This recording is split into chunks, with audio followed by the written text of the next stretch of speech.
parce que donc tout d'abord, je voudrais vous souhaiter la bonne et heureuse année à l'Ouattania, à vous, Leïla et Ahmed El-Bou, et au peuple bien sûr mauritanien, et à toutes les personnes qui vivent en Mauritanie, qui aiment la Mauritanie. Et bien sûr, je voudrais vous remercier pour l'invitation. Bon, pour ce qui est donc de l'égalité. Pour ce qui est de l'égalité en Mauritanie, l'égalité entre les différentes franges de la société et beaucoup d'autres paramètres. On ne peut pas dire qu'il y a une société dans le monde ou un pays dans le monde qui est à 100% égalitaire. Ça n'existe pas. Aujourd'hui, on devrait prendre des références comme par exemple les États-Unis ou la France, qui sont par exemple des modèles de démocratie et de respect des droits de l'homme. Il y a aussi beaucoup d'injustices aux États-Unis et en France. Rien que pour citer la France, par exemple aujourd'hui quand vous vous appelez Mourad ou Fatima en France et que vous vous appelez Isabelle et Jean-Paul, les Isabelle et Jean-Paul ont plus de chances d'être recrutés que Mourad et Fatima. Ça c'est un fait que les Français ne nient pas, quelles que soient les couches sociales. Aujourd'hui, par exemple, quand vous voyez que le FN considère comme étrangers des citoyens, comment on appelle ça, des citoyens français. Donc tout ça, aux États-Unis, l'autre fois nous avons vu par exemple les crimes qui ont été commis par la police, et ou aussi par exemple au niveau financier, O.J. Simpson qui il y a quelques années avait été accusé de meurtre sur sa femme, a été acquitté parce qu'il a beaucoup d'argent. Donc tout ça, il y a des situations d'inégalité. Mais aujourd'hui, pour revenir donc à la Mauritanie. La Mauritanie, comme mon grand frère, M. Modi Camara, a dit tout à l'heure, la Mauritanie, dans les années 70, il est vrai que la situation des années 70 n'était pas celle d'aujourd'hui. Mais il y a aussi beaucoup d'autres paramètres, tels que par exemple, avant, la convergence de tous les Mauritaniens, c'était la construction d'un État.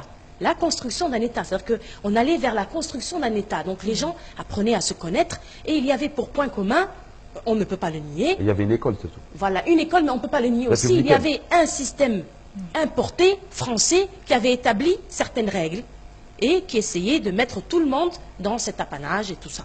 Voilà. Donc, deuxièmement, au niveau maintenant de l'inégalité en Mauritanie.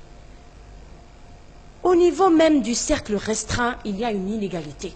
Donc, quand on voit déjà une famille, c'est déjà la représentation à petite échelle d'un État. Un État, c'est la représentation d'une famille à large échelle. Donc, ce qui veut dire aujourd'hui que, par exemple, en Mauritanie, ok, il y a une situation d'inégalité, mais où se trouve la loi? C'est la loi qui définit l'égalité. Une personne ne peut pas se lever aujourd'hui pour dire il y a l'égalité. Il faut que la loi fasse justement ce dessin social, qu'elle le trace et que tout le monde se reconnaisse par rapport à la loi. Les gens sont égalitaires ou en situation d'égalité par rapport à un point de valorisation ou un point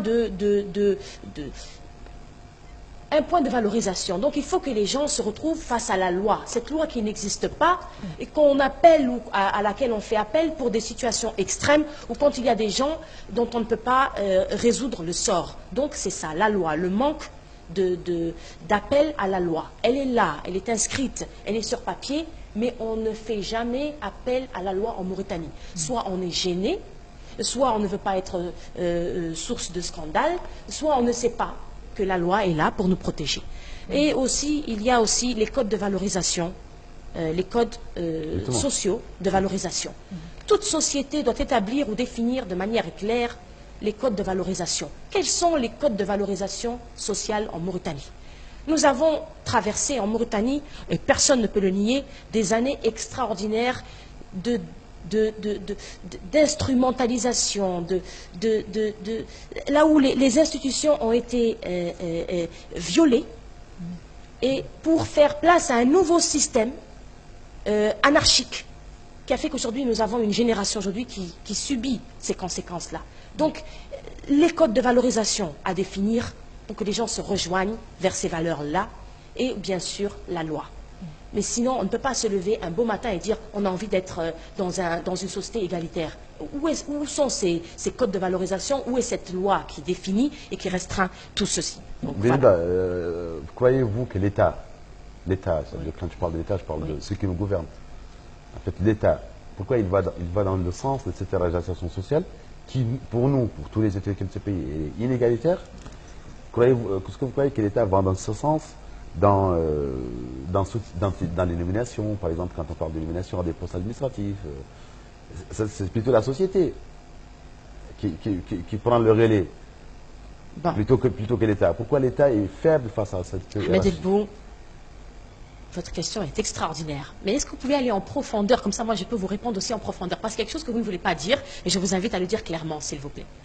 En fait, cette éradication sociale, Oui. elle a tendance à favoriser les nobles, entre guillemets. Voilà. Ceux que les gens appellent nobles, entre guillemets. Pourquoi l'État va dans ce sens?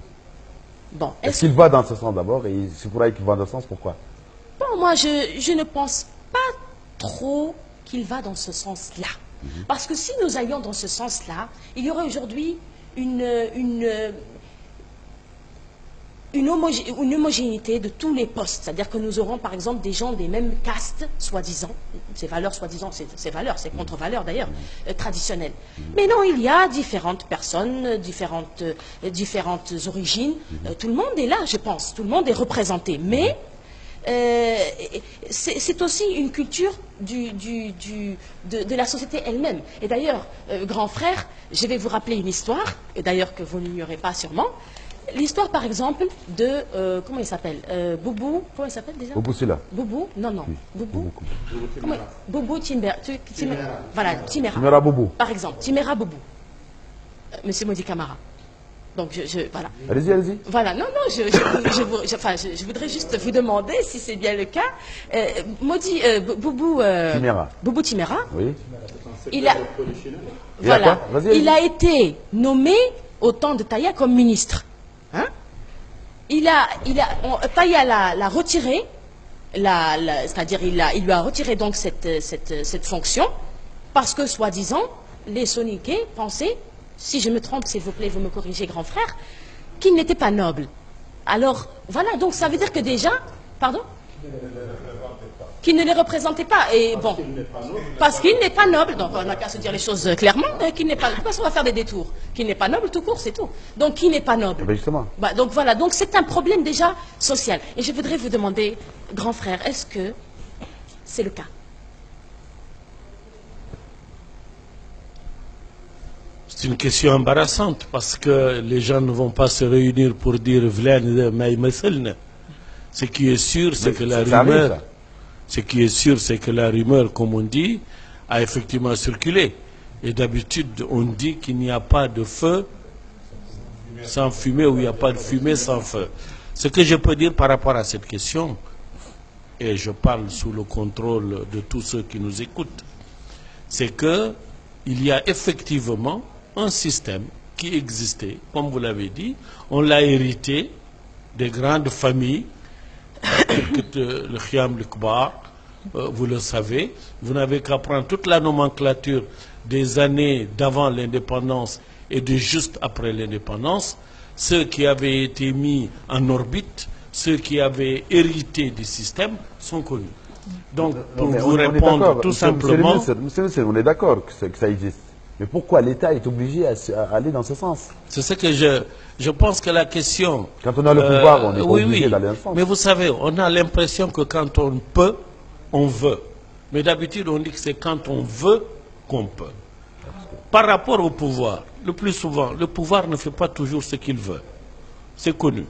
Mais en tout cas, par rapport à cette question-là, on reviendra là-dessus quand on abordera les questions sociétales. Le pouvoir aimerait bien aller à la bonne vitesse. Et je pense qu'aucun pouvoir, s'il est intelligent, et un pouvoir est intrinsèquement appelé à être intelligent, même si au départ il n'a pas l'intelligence, quand on a le pouvoir, on dit quelque part que quand on peut, on doit pouvoir. Vouloir, c'est pouvoir. Oui, et puis quand on peut, on doit pouvoir. Ça veut dire qu'on doit, comme par exemple votre question, pour les nominations, pourquoi ce qui peut me permettre d'être tranquille, je ne le ferai pas? Parce que vous l'avez dit, la société aussi est un contrepoids. On ne peut pas changer une société quand on n'est pas au rythme de cette société. C'est un autre débat. En tout cas, ma sœur Belinda, ce qui est sûr, c'est que les Soninké, et ils ne sont pas les seuls. Il ne faut pas jeter la pierre aux Soninké. Non, je ne parle pas de toi. Bsiva Am, Bsiva Am, ou Bsiva Khas. Bsiva Am ou Bsiva Khas.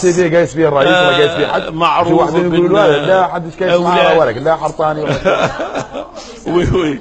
Mais en tout cas, ce que je peux on vous passe dire, ici, je c'est dis- que personne n'était dans le secret des dieux. On a dit que, bon, Timera a été sorti, etc., etc. Mais je vais vous dire autre chose. Les structures qui existent entre les différentes fractions, en soninké on dira les différentes grandes familles, Caste. Vlan ou Vlan ou Vlan, mais c'était connu. Le pouvoir utilisait ceci pendant une période, il utilisait ceci pendant une période. الشرق واللي داخلين السنة لكن بالخريف وهل كذا وكذا واللي داخلين. Au niveau aussi des soninké, à l'époque, c'était les sous-marins. J'espère que mon ami Soumaré me regarde. C'était les sous-marins. Ensuite, il y a eu la petite période des Camara. Ensuite, il y a eu les Gandega, les Djabira un peu. Les Djabira. Mais le cercle ne va pas plus loin. Dès qu'on est sorti du cercle, non, il n'y a pas eu scandale. On a dit, c'est peut-être pas la bonne chose. Et n'oubliez pas, et je termine pour te remettre, le pouvoir, en fait, qu'est-ce qu'il cherche? La stabilité. La stabilité, dans le sens du pouvoir, c'est avoir l'ensemble des populations au sein de l'espace, n'est-ce pas, que le pouvoir contrôle, d'avoir la paix civile. Et par rapport à ça, c'est l'impression générale. Vlan, يقعد عنده ترك وفلان عنده هل وفلان وفلان وذاك ما عنده حد ذاك اللي ما عنده حد ما يدور حد. إذا شكرا لك.